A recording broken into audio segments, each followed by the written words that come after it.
Mahasiswa-mahasiswi terkasih, selamat pagi, selamat berjumpa kembali dalam perkuliahan kita dalam mata kuliah Pentateuk. Kita sementara mendalami kitab Keluaran dan kita sudah sampai pada pembahasan tentang beberapa tema teologis penting yang bisa kita temukan dalam kitab ini. Kita sementara melihat dan mendalami tema tentang Gunung Sinai. Kita sudah melihat bahwa Gunung Sinai ini memang amat penting, adalah tempat sangat suci dan tempat revelasi dari Tuhan, dari Adonai kepada orang Israel lewat perantaraan Musa, Nabi besar kita. Kita juga sudah menyinggung tabernakel sebagai the portable Sinai, tempat suci yang menjadi simbol dan tempat kehadiran Tuhan di antara orang Israel dalam perjalanan lanjutan mereka dari Sinai menuju tanah terjanji, di mana nanti mereka akan membangun bait Allah di Yerusalem dan menempatkan tabernakel ini di tempat yang paling suci, kita kenal dengan sebutan the Holy of the Holiest. Nah, pada saat ini kita akan melihat satu tema yang sangat penting berhubungan dengan Gunung Sinai ini, itulah Perjanjian Sinai. Perjanjian ini adalah fondasi pembentukan Israel sebagai satu bangsa. Relasi antara Tuhan bukan hanya kepada individu leluhurnya dengan Abraham, dengan Ishak dan Yakub, tetapi sekarang ini dengan bangsa Israel sebagai satu kelompok besar, sebagai satu bangsa. Dan karena itu mari kita pertama-tama lihat relasi perjanjian Sinai ini dengan perjanjian-perjanjian yang sudah diadakan sebelumnya dengan leluhur Israel, terutama perjanjian Allah dengan Abraham. Juga kita akan melihat hukum dan peraturan yang menyertai perjanjian ini. Ikatan relasi antara Adonai atau Tuhan dan Israel lewat perjanjian sudah dilakukan sejak masa leluhur mereka, mulai dari Abraham, kemudian Ishak dan Yakub. Kita ingat bahwa kepada Musa, Tuhan mewahyukan dirinya sebagai Allah dari ketiga leluhur yang sangat dihormati Israel ini. Di awal kitab ini, Musa ketika bertemu dengan Tuhan mendapat penampakan revelasi, dia bertanya, "Siapakah engkau?" Dan Allah pertama-tama menjawabnya dengan mengingatkan leluhur Israel dan sejarah hubungan yang telah terbangun. Dia katakan, "Akulah Allah Abraham, Allah Ishak, dan Yakub." Kepada leluhur ini, Tuhan telah memberikan janji-janjinya dan mengadakan perjanjian dengan mereka. Nah, dalam kitab ini Allah mengadakan perjanjian dengan seluruh anak-anak Israel sebagai bangsa. Jadi memang ada perkembangan perjanjian antara Allah dengan leluhur, dengan pribadi ataupun satu keluarga, lalu kemudian sekarang dengan semua keturunannya sebagai satu kesatuan, satu kelompok besar, bisa kita katakan sebagai satu bangsa. Perjanjian Sinai ini berbeda dengan perjanjian yang dibuat Allah dengan leluhur bangsa Israel, yang pada prinsipnya itu bersifat individual dan unilateral. Sedangkan perjanjian Sinai ini bersifat komunal dan bilateral atau mutual, timbal balik. Tapi relasi kedua perjanjian ini amatlah solid, kuat. Terutama dari apa? Dari perspektif pemenuhan janji-janji yang disampaikan Adonai, Tuhan, kepada Abraham. Karena itu kita bahkan bisa mengatakan bahwa perjanjian Sinai ini sebenarnya didasarkan pada perjanjian dengan Abraham. Perjanjian Sinai adalah awal mula. Jadi kita bisa katakan perjanjian Sinai ini adalah awal mula pemenuhan janji Tuhan dalam perjanjian dengan Abraham tentang apa? Tentang bangsa yang besar yang tertulis dalam kitab Kejadian bab 15. Sebab di sini keturunan Abraham yang telah besar jumlahnya dibentuk sebagai satu bangsa oleh Tuhan sendiri. Jika Israel sungguh-sungguh mendengarkan firman Tuhan dan berpegang pada perjanjiannya, maka mereka akan menjadi harta kesayangannya. Mereka akan menjadi baginya kerajaan imam dan bangsa yang kudus. Itu kita bisa temukan dalam Keluaran bab 19. Hal ini mengingatkan kita pada perintah Allah kepada Abraham, hiduplah di hadapanku dengan tidak bercela, sebagaimana tertulis dalam Kejadian 17. Jadi ada tema yang sama di sana tentang ketaatan pada Allah. Tuntutan ini ditujukan bukan hanya kepada orang Israel, bukan hanya kepada Abraham, tapi kepada mereka semua. Seperti Abraham, bangsa Israel harus mendengarkan suara Tuhan, menjalankan segala perintah, ketetapan, dan hukumnya. Jelas bahwa menerima Adonai, Tuhan sebagai Allah mereka, dan menjadi harta kesayangannya, mensyaratkan keselarasan hidup Israel pada sifat suci dari Allah sendiri. Nah, pendirian perjanjian Sinai dalam kerangka persyaratan ini menggarisbawahi sifat timbal baliknya, suatu perjanjian bilateral. Sehingga kita bisa melihat pertama, dari pihak Allah, Dia akan membuat bangsa Israel sebagai harta kesayangannya. Itu segula dalam bahasa Ibrani. Harta kesayangan di antara bangsa-bangsa. Dan secara tegas dikatakan sebagai suatu kerajaan imam bangsa yang kudus, yang bisa kita baca dalam Keluaran 19 ayat 6. Designasi ini sebenarnya bukan tanpa masalah. Bagaimana kita bisa mengerti eksklusivitas Israel? Bukankah Adonai atau Tuhan adalah Allah dari alam semesta, sehingga Dia semestinya membuat seluruh bangsa menjadi milik kesayangannya, kerajaan imam dan bangsa kudusnya. Ini masalah. Kita bisa bertanya, mengapa ada eksklusivitas yang ditujukan kepada bangsa Israel? Bukankah Adonai Tuhan harus bertindak secara inklusif dan bukan eksklusif? Nah, ternyata ada ketegangan moral yang bisa kita rasakan. Ketegangan moral dari eksklusivitas Israel ini tentu tetaplah ada dan bisa menjadi perdebatan banyak pihak termasuk kita. Tetapi pantaslah diingat bahwa Tuhan sendiri tidak pernah menolak keberadaan bangsa-bangsa lain pun ketika Ia memilih Israel dan mengikat dirinya dengan mereka dalam suatu perjanjian. Tidak pernah ditulis dalam kitab suci bahwa Allah menolak keberadaan bangsa-bangsa lain. Karena itu inklusivitas dari Tuhan sebagai Allah semesta alam itu sebenarnya tidak dinegasikan dalam kitab suci, terlebih dalam keterpilihan bangsa Israel sebagaimana bisa kita temukan dalam kitab Keluaran ini. Ia tetap menegaskan, jadi Tuhan tetap menegaskan bahwa seluruh bumi adalah miliknya. Itu bisa kita temukan dalam Keluaran 19:5. Jadi tindakan Allah ini dapat kita pahami dalam konteks makna dan fungsi imamat itu sendiri. Oke. Dalam kitab suci Ibrani, para imam, bagaimana kita mengerti ini? Dalam kitab suci Ibrani, para imam adalah kelompok yang dipisahkan dari masyarakat umumnya.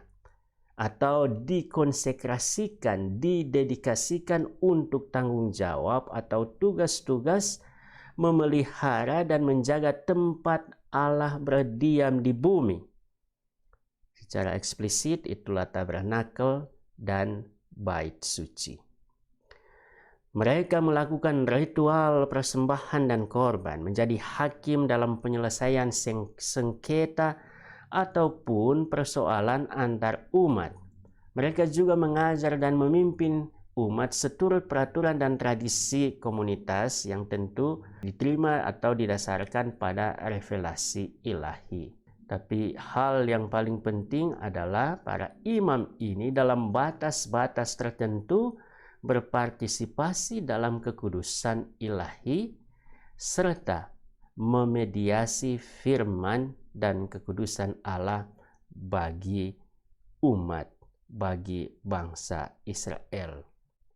Jadi dalam konteks fungsi ini, jelaslah bagi kita bahwa tidak mungkinlah seluruh anggota komunitas atau kelompok menerima tanggung jawab dan tugas imamat itu. Jadi hanya dalam konteks bahwa seluruh dunia adalah milik Allah, kita bisa memahami dan menerima fungsi dan peranan Israel sebagai kerajaan imamat dan bangsa yang kudus. Tuhan tidak melupakan dunia. Ia tidak menyepelekan seluruh bangsa lainnya. Israel dalam sikap hormat terhadap seluruh bangsa, karena itu ya, Israel dalam sikap hormat terhadap seluruh bangsa yang lain memikul tanggung jawabnya sebagai imam bagi komunitas dunia. Mereka harus memberikan contoh hidup dalam kesucian dan menjadi pewarta kehendak Tuhan. Dari perspektif ini kita bisa mengatakan bahwa tujuan akhir dari revelasi dan perjanjian Sinai ini adalah seluruh bangsa menjadi seperti Israel, yaitu sebagai kerajaan imam dan bangsa yang kudus bagi Tuhan, bagi Adonai. Nah, analogi ini sejajar dengan konsep yang terdapat dalam kitab Nabi Yesaya.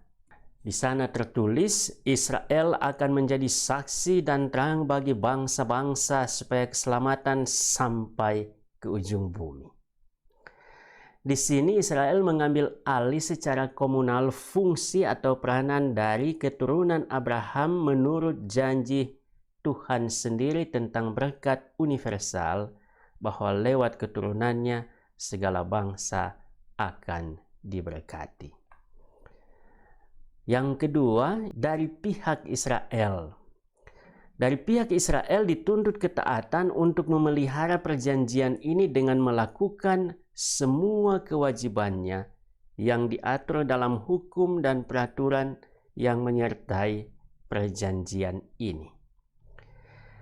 Israel secara eksplisit menyatakan niat dan kesediaan mereka untuk menaati segala hukum dan peraturan yang menyertai perjanjian ini. Mereka sampaikan ketaatan mereka ini sebagai tanggapan terhadap hukum yang disampaikan oleh Allah lewat Musa. Sebagaimana tertulis dalam Keluaran 24. Lalu datanglah Musa dan memberitahukan kepada bangsa itu segala firman Tuhan dan segala peraturan itu.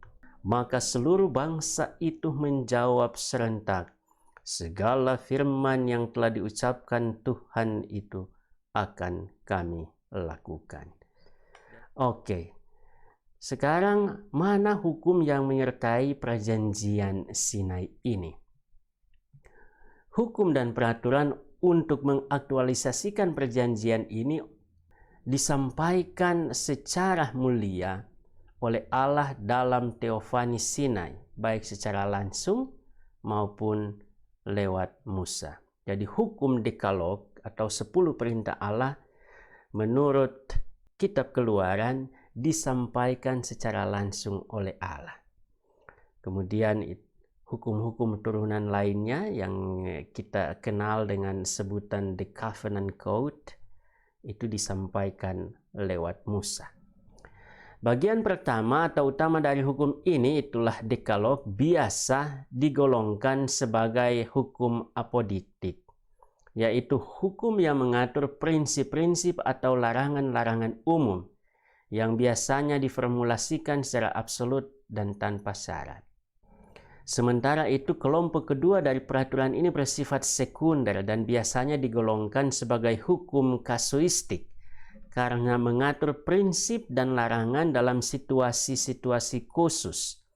Misalnya sebagaimana yang tertulis dalam Keluaran bab 22 ayat 5, apabila seseorang menggembalakan ternak-ternaknya di ladangnya atau di kebun anggurnya, dan ternak itu dibiarkannya berjalan lepas sehingga makan habis ladang orang lain, maka ia harus memberikan hasil yang terbaik dari ladangnya sendiri atau hasil yang terbaik dari kebun anggurnya sebagai ganti kerugian.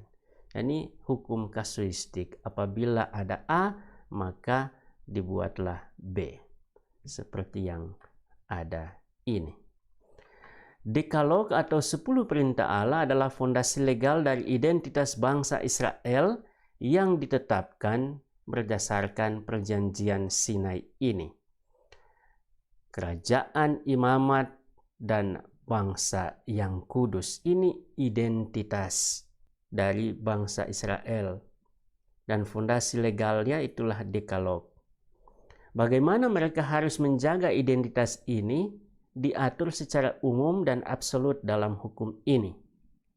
Nah, promulgasi dekalog didahului dengan pernyataan nama dari Yahweh atau Adonai atau Tuhan dalam huruf besar, dan latar belakang historis dari karya keselamatan yang dibuatnya bagi Israel.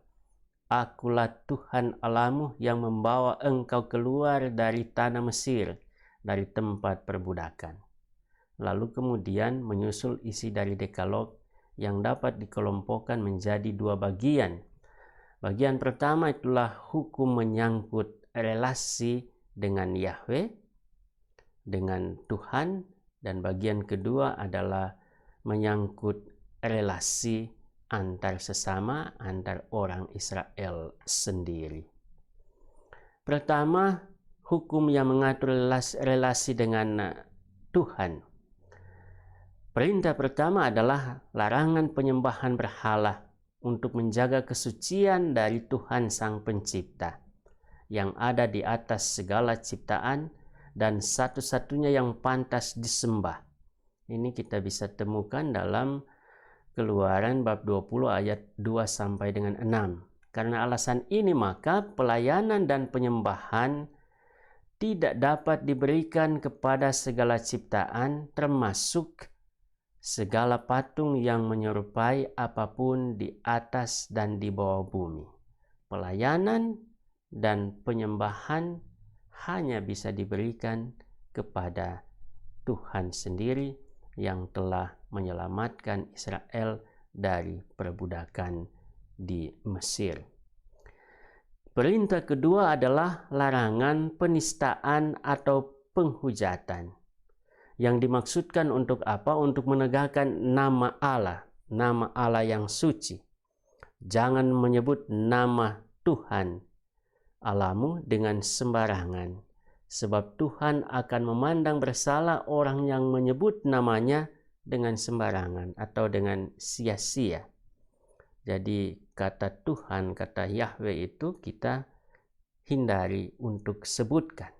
Sebagai gantinya ketika kita melihat 4 huruf yang adalah nama dari Allah ini, kita menyebutnya dengan Adonai sesuai tradisi orang Israel, atau kita menyebutnya Tuhan tapi ditulis dengan huruf besar. Kemudian ada perintah yang ketiga, yaitu mengingat dan menguduskan hari Sabat. Yang dimaksudkan untuk menjaga, jadi perintah ini dimaksudkan untuk menjaga kesucian waktu yang didedikasikan sebagai waktu istirahat dari Adonai. Ini adalah ibadat. Jadi Adonai, Tuhan itu berhenti, dia beristirahat pada hari ke-7 dan dia menguduskan hari itu. Ini adalah ibadat yang sebenarnya mengikuti teladan dari Adonai sendiri, yang digambarkan menciptakan bumi selama 6 hari dan beristirahat pada hari ke-7, dan Dia menguduskan hari ini. Kemudian ada bagian kedua, itulah hukum yang mengatur relasi dengan sesama atau relasi antara orang Israel sendiri. Perintah keempat adalah penghormatan terhadap orang tua. Pemuliaan, bahasa Ibrani itu kavod, kemuliaan. Perintah ini menegakkan kesucian prokreasi dan keluarga dengan menggarisbawahi kemuliaan pemberi kehidupan natural. Itulah Bapa dan Ibu kita. Sekaligus menunjuk sesama pertama yang dijumpai setiap manusia dalam relasi keluarga antara anak dan orang tua. Jadi ini hormat terhadap orang tua itu memang sangat penting. Jadi cara kita juga untuk menghormati pencipta, itulah Allah Bapa. Hingga sekarang kalau ada orang yang tidak hormat pada orang tua, bertobatlah. Karena mereka secara natural adalah pemberi kehidupan. Lewat mereka Allah meneruskan karya penciptaan atau prokreasi. Perintah kelima, jangan membunuh. Kata Ibrani yang dipakai di sini adalah oratsa, bukan hemit. Ada nuansa yang berbeda. Artinya apa? Yang dilarang di sini adalah membunuh atau menyembelih yang tidak bersalah. Jelas bahwa Dekalog tidak secara absolut melarang semua jenis pembunuhan. Ada celah di sana yang sebenarnya dimungkinkan. Misalnya pembunuhan binatang untuk korban persembahan dan untuk makan. Ini mungkin. Kemudian ada perintah ke-6, larangan berzina. Perintah ke-7 adalah larangan mencuri. Perintah ke-8, larangan bersaksi dusta yang secara spesifik merujuk pada konteks pengadilan demi penegakan kebenaran. Kita butuh pengadilan dan dilarang bersaksi dusta supaya kebenaran ditegakkan dan orang yang bersalah dihukum sementara yang tidak bersalah mendapat keadilan. Perintah ke-9 dan ke-10 adalah larangan mengingini istri sesama dan segala miliknya. Perintah ini secara spesifik menegakkan relasi yang baik dengan sesama pun pada level internal atau hati seseorang. Bandingkan ajaran Yesus tentang keinginan hati yang menajiskan manusia. Setelah promulgasi meriah dari Dekalog ini, bangsa Israel menjadi gemetar di hadapan Tuhan. Mereka pun meminta Musa menjadi pengantara antara mereka dengan Allah. Lalu, Tuhan Adonai menyatakan segala peraturan sekunder atau kasuistik untuk kemudian dikatakan kepada seluruh bangsa Israel, dan itu kita bisa temukan dalam Keluaran bab 21 hingga 23. Kita kenal hukum dan peraturan tambahan ini sebagai The Covenant Code. Revelasi ini diakhiri dengan pernyataan berkat dan kutuk. Berkat sebagai imbalan dari kesetiaan kepada perjanjian dan kutuk sebagai hukuman atas ketidaksetiaan terhadapnya. Ternyata perjanjian disertai dengan peraturan. Perjanjian itu dijaga, dipelihara dengan taat pada aturan ini. Kalau kita taat, maka kita akan mendapat berkat. Tapi kalau kita tidak taat, maka kita akan mendapat kutuk.